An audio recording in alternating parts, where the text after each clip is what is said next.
ಈ ಫಿಗರ್ ಎಲ್ಲೋ ನೋಡ್ದಂಗೈತಲ್ಲ, ನಂಗೂ ಹಂಗೆ ಅನ್ನಿಸ್ತಾ ಇದೆ.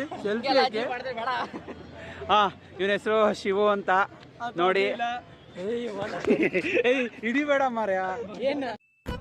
ಇದು ಆಕ್ಚುಲಿ ಚೆನ್ನಾಗಿರೋದು ಮೊಬೈಲ್. ಇವರು ನಮ್ಮ ಕಾಲೇಜ್ ಅವರು. ನಿಮ್ಮ ಹೆಸರೇನು ಅಂತ ಹೇಳಿ. ನಿನ್ನ ಹೆಸರು ಮಗ? ಜೈನ್ ಅಂತ. ನಿನ್ನ ಹೆಸರು? ಶೂಟ್ ಮಾಡಿ ಸಾಯಿಸ್ಬಿಡ್ತೀನಿ. ಇರಿಟೇಷನ್ ಕಟ್ರಿ ಕಳ್ಸಿ ಆಚೆ.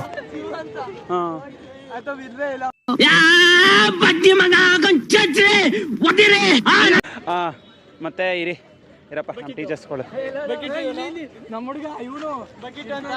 ಅವಾಗ ಗಂಡಸು ಅಂತ ಅನ್ಕೋತೀವಲ್ಲ ನಾವು, ಅದು ನಾವು ಮಾಡೋ ಮಿಸ್ಟೇಕ್.